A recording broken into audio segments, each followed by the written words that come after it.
मनोज जरांगे यांच्या मुंबई येथील आंदोलनासाठी आज माळशिरस तालुक्यात देखील मराठा समाजाची बैठक आयोजित करण्यात आली आहे। माळशिरस तालुक्यातील सुमारे 1,500 गाड्या घेऊन महिलांनी मुंबईला येण्याची तयारी दर्शवली आहे, तर सोलापूर जिल्ह्यातून सर्वाधिक 25,000 गाड्या मुंबईत येतील अशी माहिती मराठा क्रांती ठोक मोर्चाचे राज्य समन्वयक धनाजी साखळकर यांनी दिली आहे।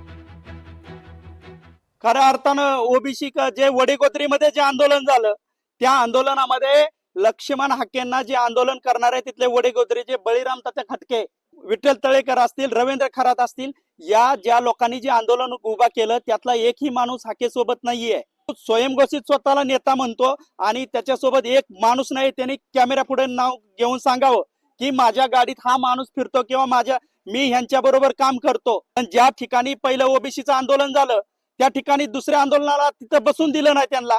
परत दुसरं आंदोलन ज्या गाड्यात केलं बळीराम तात्यांनी, त्याच तात्यांना आज ते विसरले। संघर्ष योद्धा मनोज जरांगे पाटील यांनी आंदोलनाची जी हाक दिलेली आहे त्या आंदोलनाच्या हाकेच्या माध्यमातून आम्ही या ठिकाणी संपूर्ण पश्चिम महाराष्ट्राच्या वतीनं चावडी बैठकीचं आयोजन प्रत्येक गावागावामध्ये केलेलं आहे। प्रत्येक गावामध्ये जात असताना आम्हाला प्रत्येक गावामध्ये अतिशय चांगला असा प्रतिसाद मिळत आहे। या ठिकाणी प्रामुख्याने तुम्हाला मी सांगू इच्छितो की या सोलापूर जिल्ह्यामध्ये सर्वात जास्त गाड्या या सोलापूर जिल्ह्यामधून निघणार आहेत, कारण या सोलापूर जिल्ह्यातील 25,000 ते 20,000 गाड्यांचा आतापर्यंत या नोंदणी झालेल्या आहेत।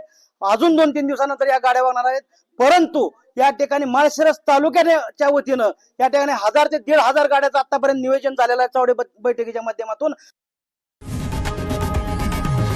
लोकशाही मराठी ऐका, पहा, जागरूक रहा।